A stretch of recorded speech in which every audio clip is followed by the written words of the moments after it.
ഈ വർഷത്തെ ആദ്യത്തെ മാങ്ങ പറിച്ചു. കുറച്ച് അച്ചാറുണ്ടാക്കാനാണ് പ്ലാൻ. പിന്നെ കുറച്ചുകൂടി ഉണ്ട് കേട്ടോ. കുറച്ചെൻ്റെ മോൾക്ക് കൊടുത്തു. മോൻ അടുത്ത ആഴ്ച വരുന്നുണ്ട്. അവർ വരുമ്പോഴേക്കും കുറച്ച് അച്ചാറുണ്ടാക്കി വയ്ക്കാം. അതാണ് പ്ലാൻ. മാങ്ങയുടെ കണ്ണിയെല്ലാം പൊട്ടിച്ചു. കൊലയായിട്ടായിരുന്നു കിട്ടിയിരുന്നത്. എല്ലാം അതിൻ്റെ പൊള്ളുമല്ലെങ്കിൽ മാങ്ങയുടെ പൊട്ടിക്കുന്ന കറയുണ്ടല്ലോ, മാങ്ങാക്കറ, എന്നിട്ട് നമ്മൾ വെള്ളമൊഴിച്ച് കഴുകിയിട്ട് മാങ്ങയെ ഇങ്ങനെ ഈ വശം തിരിച്ചിങ്ങനെ വെക്കണം. അപ്പോൾ ബാക്കി ഉണ്ടെങ്കിൽ അത് ആ വെള്ളത്തിലേക്ക് അങ്ങ് പൊക്കോളും.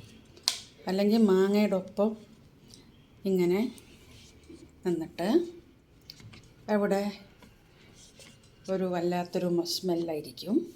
ആ സ്മെല്ല് മാറ്റാനാണ് ഞാനിതിങ്ങനെ കഴുകി ഒരു ട്രേയിൽ വെള്ളമെടുത്ത് വെള്ളത്തിലേക്ക് തിരിച്ച് വെച്ചിരിക്കുന്നത്. അപ്പോൾ വലുതും ഉണ്ട് ചെറുതും ഉണ്ട്. ഇനിയിപ്പോൾ അടുത്ത സീസണിലേക്ക് അടുത്ത ഒരാഴ്ച കഴിയുമ്പം പറിക്കാം. വേറെയും വന്നിട്ടുണ്ട്. അപ്പോൾ അതും പറിക്കാം.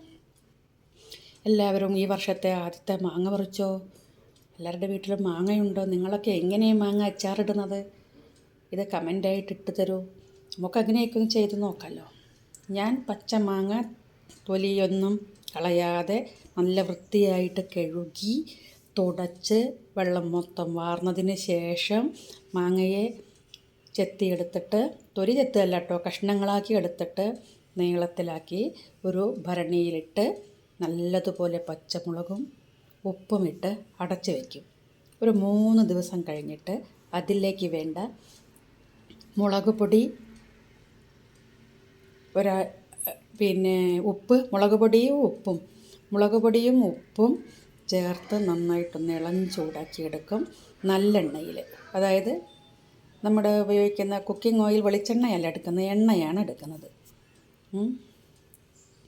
കായം ഉലുവ വറുത്ത് പൊടിച്ച് ചേർക്കും.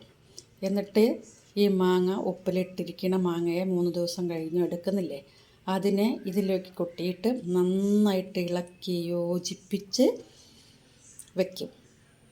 അടച്ച് വെച്ച ശേഷം ഒരു ദിവസം, ഒരു നൈറ്റ് അങ്ങനെ തന്നെ അടച്ച് വയ്ക്കും. പിറ്റേ ദിവസം അതിനെ വീണ്ടും ഭരണിയിലോട്ടാക്കും. ഒരു തുള്ളി വെള്ളം പോലും വീഴാതെ വേണം നമ്മളത് ചെയ്തെടുക്കാൻ. അങ്ങനെ ഉണ്ടാക്കുന്ന അച്ചാറിന് നല്ല ടേസ്റ്റുമായിരിക്കും, കേടുവരാതിരിക്കുകയും ചെയ്യും. പിന്നെ ഈ മാങ്ങയിൽ നിന്നും കുറച്ച് മാങ്ങ എടുത്തിട്ട് ചെത്തിയിട്ട് കഴുകി വൃത്തിയാക്കി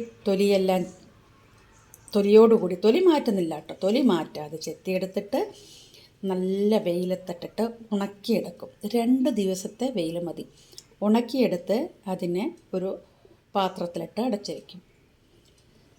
വെയിലിൻ്റെ ചൂട് കൊണ്ടതിൻ്റെ ഒരു ആവിയും ഒരു വെയിലിൻ്റെ ഒരു മണം മാങ്ങയ്ക്കുണ്ടാകും. ശ്രദ്ധിച്ചിട്ടുണ്ടോ? ഞാൻ ശ്രദ്ധിക്കാറുണ്ട്. വെയിലത്തിട്ട മാങ്ങയെ എടുത്ത് അതിനെ ഒന്ന് കടിച്ചു നോക്കൂ. അതിൽ ചൂടിൻ്റെ, വെയിലിൻ്റെ, കാറ്റിൻ്റെയൊക്കെ ഒരു മണമുണ്ടാകും. ആ മണം പോകാതെ സൂക്ഷിച്ച് വയ്ക്കണം.